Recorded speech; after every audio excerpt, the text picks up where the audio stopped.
Chief Meteorologist Alana Brophy here. Alana, you know it's a big deal when the NBA is getting affected by it. Well, all the roads were shut down. We don't ever see this on the Gulf, Sarah. Look at some of these snow totals. Keep in mind, Salt Lake has only picked up 6.3 inches of snow for the season, but places like Alabama, Louisiana getting 11, 10 inches more than Salt Lake City with that Gulf Coast. And that's when that upper level moisture runs into Arctic air. That was a historic and very rare storm. We'd like a little more snow coming our way. And another storm is on the way.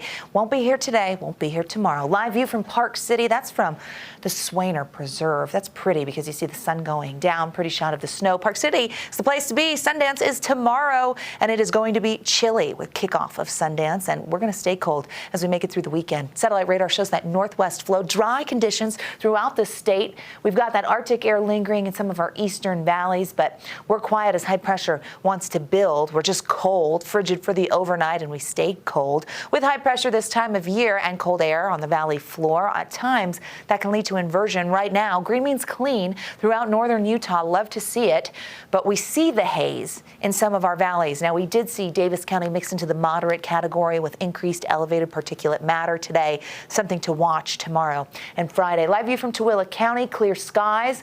Now that's really, really nice. Sitting at 33 degrees right now in Tooele. As we look at the Wasatch Front, we've got plenty of 30s, freezing in Ogden, just above that in Salt Lake, 20s for Heber, teens in southwestern Wyoming. It's cold in Vernal and Moab. We've got a mix of 30s down the I-15 corridor and 53 right now in St. George. Along the Wasatch Front into tonight, are you headed out? You're going to want to bundle up, even if you're just taking the dog out or picking up the mail, because those 20s will turn into teens by ABC 4 News at 10. 20 degrees with clear skies in Salt Lake City, knocking on the door of those very cold overnight lows. Teens are cold here. I mean, Arctic air doesn't mess around, but when you're heading out early in the morning, you want to make sure that you're prepared for it. Long-range futurecast shows that high pressure for our Thursday and Friday. But then here comes a low. A weekend storm system is going to keep things interesting. It's actually a closed low that's going to dig towards the desert southwest. Notice our weather model here likes to bring that front through very early Saturday morning, bringing the potential of some snow showers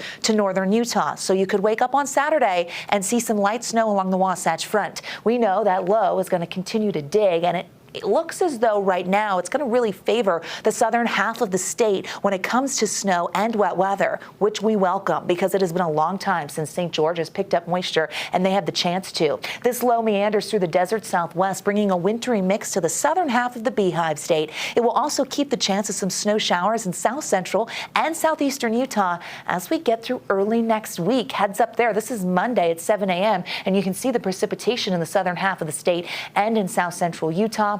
It's good news for the mountains down south, and we'll take it in the valleys. High pressure takes over after that, and things will quiet down yet again, and we'll see clear skies. Our snow accumulation map, it's a long-range view, but it puts down measurable moisture for a bulk of the state. That includes the Wasatch Front, I-15 corridor, and it really narrows in on the southern mountains. They could pick up several inches, 4 to 8 for my early estimate, but we got to lock in on the path of the low before I deliver the exact numbers there. Just know the potential is coming. We'll take the snow because throughout the state, I'll take an inch. I'll take 2. I just want to match Alabama at this point. Look at these numbers. Tooele, Logan, Cedar City, Provo, well below where we typically are this time of year. So we look at the 20s and 30s for those highs. It's going to be cold for the overnight. 30s on the eastern side of the state, upper 40s in St. George. Here's a look at that 7-day in Washington County. Now, the storm's going to impact Washington County Sunday and into Monday. Temperatures dipping into the 40s, scattered to isolated rain snow showers,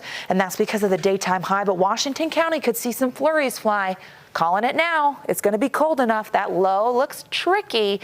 Wasatch Front showing 30s to 40s to cold air returning for your weekend with the chance of some scattered snow showers. Our best chance is Saturday, and that's different than the south because of the movement of the storm. Okay, I can't get over the 15. That really makes me cold just looking at it.